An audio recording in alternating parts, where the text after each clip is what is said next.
New information tonight on yesterday's crash on Interstate 5 involving a Creswell school bus. Yeah, Oregon State Police say that 38-year-old Jonathan Motsit was armed and was driving under the influence when he rammed into the bus yesterday afternoon, then took off his pants and tried to enter the bus.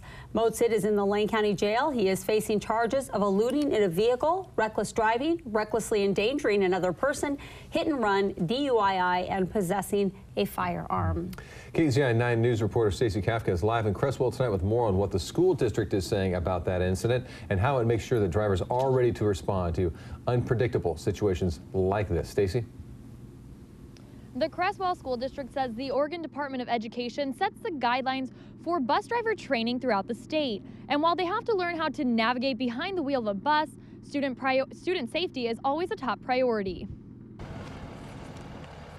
It's business as usual at the Creswell School District today, after yesterday's scary situation on I-5 where an armed pantless man rammed into a bus and tried to get on board once the bus came to a stop. We're very proud of her.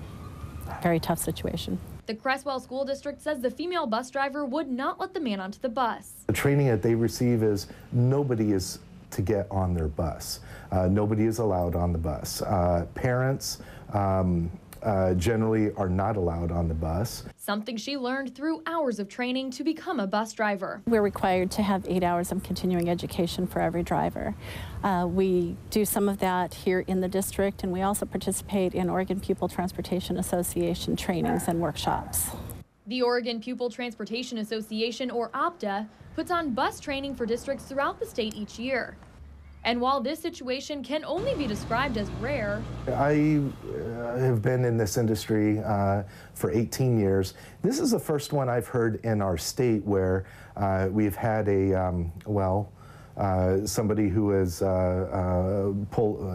a weapon and rammed a bus on the freeway. It's something transportation managers say every driver in the state is trained to respond to in order to keep the kids on board safe. Bus drivers handle a lot of situations out on the road. We have to trust them and trust their training, that they are putting the children first, and that's what they are. Student safety, bus safety is our #1 priority at all times.